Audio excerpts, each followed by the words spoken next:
What's up, interpreters? This is Griffin Bray, interpretive naturalist, nature guide, and extension educator with the University of Minnesota. What is up, interpreters? I am NAI Executive Director Paul Caputo. What's up, interpreters? This is Heather, your Corporate Engagement and Partnerships Manager at NAI. Welcome, Griffin. Thanks for being here today. I know you from the YPC, from the NAI Young Professional Council, but can you tell us a little bit about your background? Yeah. So I grew up just outside Detroit, Michigan, and I grew up going to nature programs. Some of my earliest memories are attending interpretive programs at some of the places that I eventually ended up working. Spoiler alert, I ended up becoming an interpreter. So in 2018, I started going to school at the University of Michigan Dearborn, which has a nice natural area and a program that teaches interpreters. So I learned how to be an interpreter there. I worked there for quite a few years at their Environmental Interpretive Center on campus. And from there, continued in interpretation. So it's coming on 7 years now, I think, and just working my way slowly westward. Spent some time in Michigan, some time in Wisconsin, and now I'm in Minnesota. So you have a specific interest in dialogic interpretation. One of the sort of noteworthy things to me about dialogic interpretation is that we don't really have a standing, uniform, accepted definition of dialogic interpretation. So since it is something that is of interest to you, it's a practice that you use. What is dialogic interpretation? That is the $1,000,000 question, isn't it? The way I view it is dialogic interpretation is interpretation that involves dialogue. So conversation between the interpreter and the participants. So instead of having just the traditional, in quotation marks, you're an interpreter presenting to an auditorium full of hundreds of people on your very specific niche interpretive topic, this dialogic interpretation involves more of an active communication. So you take feedback from your participants, you ask them questions, and you let them help guide the direction that the program takes. So a lot of the elements are very similar, but just a slightly different approach with a little bit more two-way communication. I think sometimes with dialogic interpretation, right, like there's maybe this is just society these days, as people sort of feel like they have to align with a team or a certain, philosophical construct. And sometimes you hear about dialogic interpretation being posed as sort of antithetical to thematic interpretation. What's your take on that? And how do you work with themes? And are they diametrically opposed to one another, or can they work together? So I will say I'm not a scholar on this matter. Some of the scholars who actually study this might have a different opinion, but in my opinion, you can have a theme and have dialogic interpretation. They are not mutually exclusive. In fact, I think that all dialogic interpretation should have a theme. Just you don't start out with the theme. So for example, if we were to take a trip to like Liberty Financial Field, that doesn't have any connotations for me. I'm not a Phillies fan, but I know Paul is, and there's going to be a lot of intangible meanings that field has for Paul. And by the end of that experience, by the end of that two-way communication and co-creation of that program, I'll be able to have a theme that incorporates those intangible meanings that we discussed. I may not come into it with that same theme, but when we come out of it, there will be a theme. You can also kind of pick certain elements of dialogic interpretation, so that two-way communication, and work it into a more traditional, you have your theme and you go through the sub-themes and still incorporate that two-way perspective building, something like the audience-centered experiences that the National Park Service does. So it sounds like you are a nature guide or have been a nature guide. Yep. So can you just talk about the importance of interpretation in nature guiding or while nature guiding? Yeah. So a little bit of background on nature guiding too, because I'm realizing not everyone who's listening to this podcast may be as familiar, but nature guiding is kind of the quote unquote precursor to what we would consider interpretation. So when Tilden wrote Interpreting Our Heritage, there was a book before that called Adventures of a Nature Guide, written by Enos Mills back in the 1920s. And Mills talks about taking people out in nature, and instead of giving them the tours of the day, which were often sensationalized. Here's where we saw Bigfoot last year. Here's the largest tree ever recorded in the universe. Mills would take these people out and, as he put it, interpret nature to them. He would give them an experience where he's feeding them information, but putting those intangible meanings on it, giving, as he puts it, biographies rather than just classifications. So in my mind, nature guiding and interpretation are very similar. They're pretty much exactly the same. Not everything that I do, I would say, is nature guiding. If I'm interpreting to a school field trip, there's certain set outcomes there.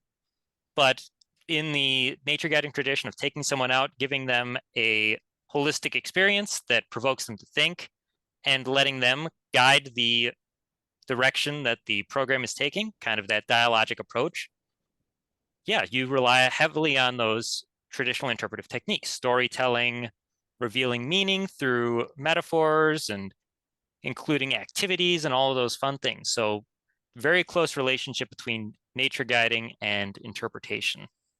So along these lines, can you just tell us about a memory that stands out while you were nature guiding with a group? Yeah.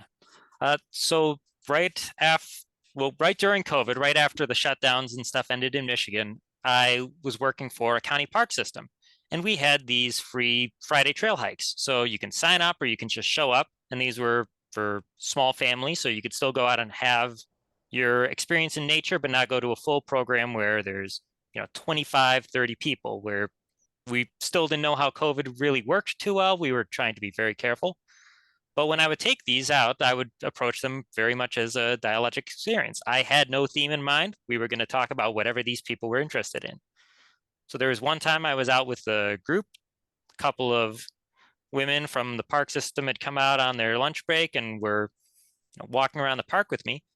And we talked about a whole host of different land management techniques. They were really interested in how prescribed fire was being used and the effects that it had on all of these different ecosystems. It was, in my mind, one of the best experiences I had. There was just constant conversation. They were a fun group to be out with. And that was one of the very few programs that I did at the parks where I actually got feedback afterwards from the group, who emailed my supervisor and said, this was one of the best nature programs that I've ever been on because of that two-way communication, that taking of their interests and turning it into the program. So if that doesn't show that nature guiding in some situations can work, I don't really know what would. So you can't be an expert about everything, right? Especially if you have other sort of experts with you on the trail or wherever you are. How do you deal with questions that you just don't know the answers to? Wonderful question. The three best words that I have learned to say as an interpreter is, I don't know. And then follow up with, but we can find out. So I have found myself say that a lot, especially leaning more into some of those dialogic techniques, because someone will ask something that I legitimately don't know the answer to. But that follow-up afterwards, or if you're with a group, you can pose it to the group too, because sometimes you may have a expert or someone who knows that very specific bit of information. So I've been on bird hikes where someone pointed out some warbler. I had no idea what it was. And if you throw it out to the group, generally someone is either going to know it or have the field guide available. And yeah, there's no shame in not knowing something. Just make sure that you follow up afterwards, because nothing's worse than saying, I don't know, we can look it up later, and then never looking it up and giving them the answer they want. Do you have a memory of an experience in nature, possibly an interpretive experience, but maybe not? It could have just been an experience in nature, something that activated this love for nature that you have, or was it a more gradual thing that happened over time? Ooh, throwing all the hard questions. Yeah, so one of the formative experiences that I have, and this story has literally gotten me jobs. I've put it on cover letters for interpretive positions. But one of my earliest memories is at 4 years old going to Stony Creek Metro Park in Southeast Michigan. And there was an interpreter there, Mark from the park, who his, I think, official given name is Mark Zabo, son of Bert Zabo. And I have this very vivid memory of this man standing in a butterfly costume with a guitar singing about the body parts of an insect. And over 20 years later, I can still sing all of the words to that song. So that really kickstarted my love for nature, and I think probably put me on the path to becoming an interpreter, although I didn't know what an interpreter was until I started attending college. I kind of knew that I wanted to do that, as I would have probably put it then, nature guiding, taking people out in nature and singing them fun songs about insect body parts. Mark Szabo is NAI royalty, interpretation royalty for sure. So it's And great to Bert. hear his name And come Bert up. Szabo too. And of course, Bert, right? Of Yep. course, Yeah. Bert. Mm-hmm. So you've been interpretation, I think you said for about 7 years. Is that right, Griffin? Yep. How has interpret changed with increased phone time, screen time in general, technology and social media? Yeah. I was thinking about this a little bit when I was writing the proposal for the session on nature guiding I did at NAI, because I read Adventures of a Nature Guide again to just refresh my memories. And in that book, Enos Mills complains about the dangers of the movies and their effect on attention spans. And now that we have phones and TikToks and whatever the kids are on these days, despite how young I may look, I'm not really hip with anything. But it does seem like there has been some shorter attention spans and really that instant gratification fix. So I've been on programs where I would be, interpreting things, giving the relevance and all of this, and someone would be like, okay, but what's it called? And if I didn't give them the name immediately, out comes iNaturalist to tell them exactly what this species is. So there are some challenges, but I think just changing some of the methods to really hook people in quickly, give them that little fix of instant gratification. And, once you have their attention, you can get them to pay attention for as long as you want. Like Netflix has figured that out really well. You can sit down and then suddenly you've watched an entire season of a show. So with interpretation, it's just finding that right hook to keep them engaged and to really open up and look past that immediate to the broader experience. Do you use technology in your nature tours? Sometimes I will. I will admit that I upgraded from a flip phone just a couple years ago. So whereas I may not be the most technically adept, that's where the dialogic portion comes in too, because if you have that two-way engagement, suddenly anyone with their phone can become part of the program and contribute. So if there's, going back to the question of what if I don't know something? If someone does have iNaturalist or one of the apps that can look it up, we can crowdsource that. So we can use that as an experience to talk about tools and, just get some more information right in that moment. And also make that person feel really good for actively contributing to the program. But yeah, I personally don't use a lot of technology. My nature bag is full of all of the manual animal mouth calls that you can buy from the hunting store. And You've talked a little bit about how you've changed up your programming because of technology. What, in other ways, how have you changed your programming through the years? I think the biggest one, and it kind of goes with the whole theme of this, is I've added more dialogic elements. I distinctly remember in my undergraduate interpretation course, we read Brian Forrest and Doug Knapp's piece in Legacy about dialogic interpretation. And we had a discussion post, and I wrote in that, this sounds interesting, but I don't think I would ever do this in practice. And now here I am talking about it. And as I become more comfortable over time, I become more comfortable letting go of some of that control, asking more questions, letting people become more active participants instead of the passive audience that I was used to at that point in time. And that's one of the biggest things, letting go of that control that comes with the very strict, here's exactly what I want to talk about. You saw a cool thing, cool, but that's not what we're talking about. And I may not know enough about that to really satisfy your desire for information. So I'm not going to talk about it. Over the years, I've moved a little bit more to the other side. I don't know if I'd say the dark side or the light side or one of the sides. Moved a little bit more into the dialogic side of things. And I've found that if you let someone have an experience, no matter how small it is, as if it's something that they're interested in, that's what really sticks. Quick story on that. I was doing a program and we found a leaf with some galls on it. And the kids picked it out. They showed it to me, asked, what is this? We looked at it. We talked a little bit about it. A week later, those kids from that like 20-second interaction were still talking about that leaf with the red dots on it. Anyone with kids knows that that's a very amazing thing to have children remember something for an entire week and still be talking about it. So when my kids were young, we went to Costa Rica.